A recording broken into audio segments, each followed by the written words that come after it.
Maybe your boss just came up to you and said, you got to up your productivity. Maybe you've been looking at your checkbook and said, man, my business needs to bring in more cash flow. How do I get more productive at work?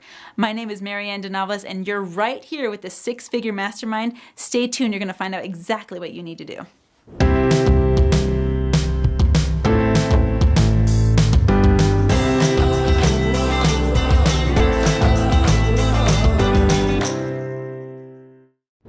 Hey, Marianne DeNovellis here, and today we're going to have an amazing conversation about how to be more productive at work. Now, let's talk about productivity. I love this topic because productivity creates value in my world. Value follows value, which means whether you're working for somebody else or whether you're in business for yourself, you create value by creating more value on the front end. It's a beautiful cycle. I give value and then I receive value, whether I'm working for someone else and getting a paycheck or whether my clients are paying me directly. So let's talk about the top 5 steps on increasing that productivity in your workplace. Step number 1, scheduling. Scheduling is a massive, massive tool. I use it on a regular basis. In fact, if the internet were to ever go down, I would completely lose my schedule and I'd have to start over. And you know that I would be out there with a paper and pencil scheduling my day moment by moment. Scheduling is something that is going to increase your productivity because your brain loves to work in bite-sized chunks. So think of it this way. If you know that today you need to contact a client, if you know that today that you need to have a certain task or goal accomplished, if you know that today you have a deadline, put it on your schedule. Make sure that you schedule that time out deliberately for whatever task or whatever responsibility that you're a part of. In my world, if you were to take a sneak peek at my calendar, you'll see that every morning at 5:15 in the morning, I have a coaching call with a group of clients that work very, very closely with me. And we do that coaching call for 45 minutes for accountability. I can count on that coaching call every single morning.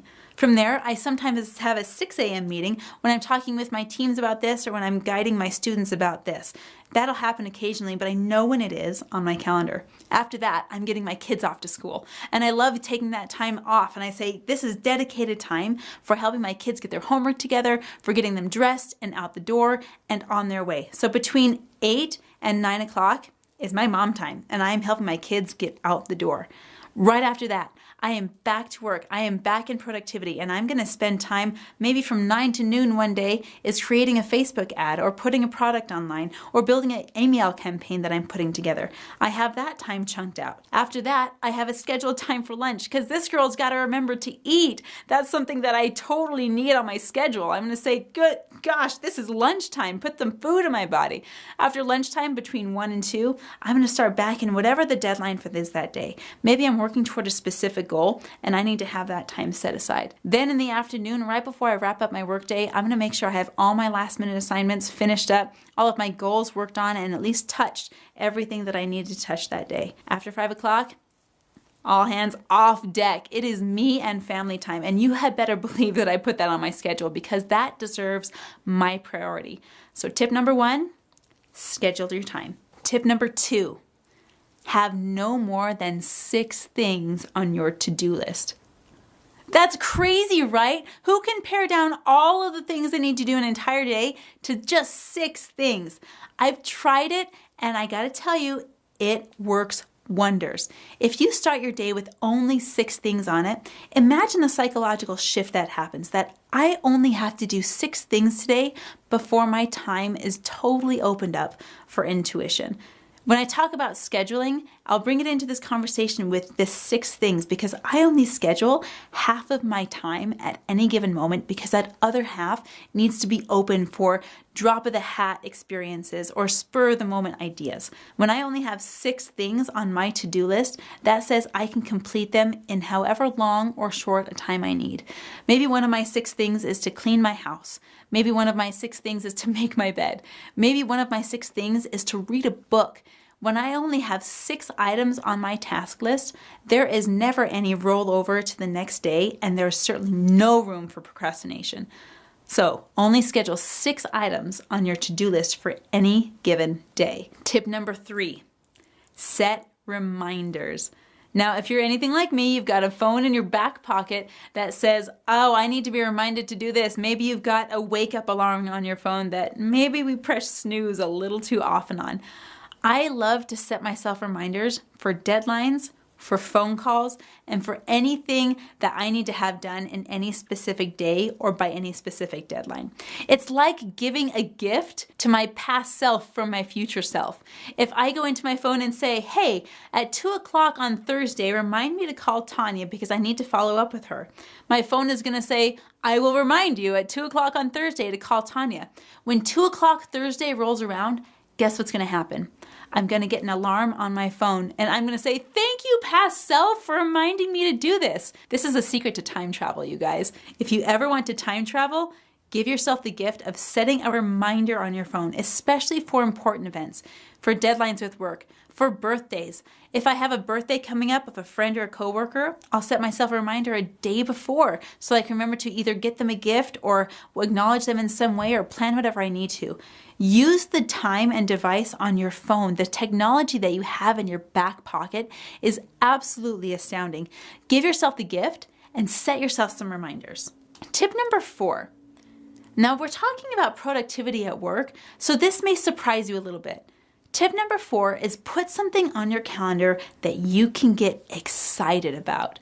Now, in my world, that usually means something that's outside of what I normally would call a job. Maybe it's I'm going kayaking next Thursday. Maybe it's I can't wait to go on my trip to Costa Rica. Maybe it's something like, oh, my sister's having a baby and we're going to throw a baby shower, and that's exciting for me. I always have something in my life that I'm looking forward to, because that oftentimes will provide the exact motivation that I need in this moment. We all have down times. Let's face it. We all have sometimes days and sometimes moments where we're feeling off, when we're not on our jam, when we need that little extra boost of motivation. If you always have something in your world that you can be excited about, that you can be thrilled about, that will instantly get your heart racing, put it on your time frame. Put it on your calendar. Keep it in the back of your mind, constantly running so that you can check back in with it as often as you want. And it can be something as simple as I have my favorite meal coming up tonight, or I'm going rock climbing with a friend tomorrow, or maybe I'm just looking forward to my scheduled time that I have this afternoon with 2 hours completely to myself to snuggle up in front of the fireplace with my favorite book. Give yourself the gift of having something to be excited about all the time. That brings me to my last tip, tip number 5 for productivity at work. Make some you time. And I'm not talking about, oh, it's a good idea to just veg in front of whatever media of choice that you're happening to have at the moment. I'm talking about specific, set apart, chunked out, on your schedule, you time. And I used to just take this as a really fluffy idea and not really do it until I began to see how vital and important it was. You are not your job. You are not your profession. You are not your vocation. You're not your calling. You are specifically and uniquely you. When you forget that, that is when you run into the danger of losing your motivation and by extension, your productivity. You see, I have time on my schedule specifically set aside for Marianne time. And I consider that an appointment as more important than anything else on my schedule for that time. If I had a client that I had scheduled and set a time for, then I would never schedule anything over that. I would never double book that. The same goes for me. I have a client, me, that I get to schedule my time with. I have an appointment with me, with Marianne, because no one can nurture you better than you can.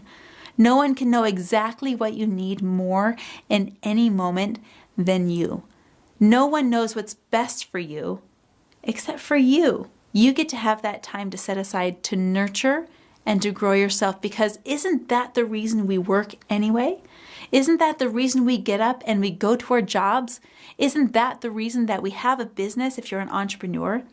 Aren't you existing in business so that you can have a better life? If you don't schedule time for your life to be lived, then it will pass you by, and you've lost the entire meaning of productivity to begin with in the first place. Now, take those 5 tips, and I'm even going to add a bonus tip on for it. I'm even going to add a bonus tip for you.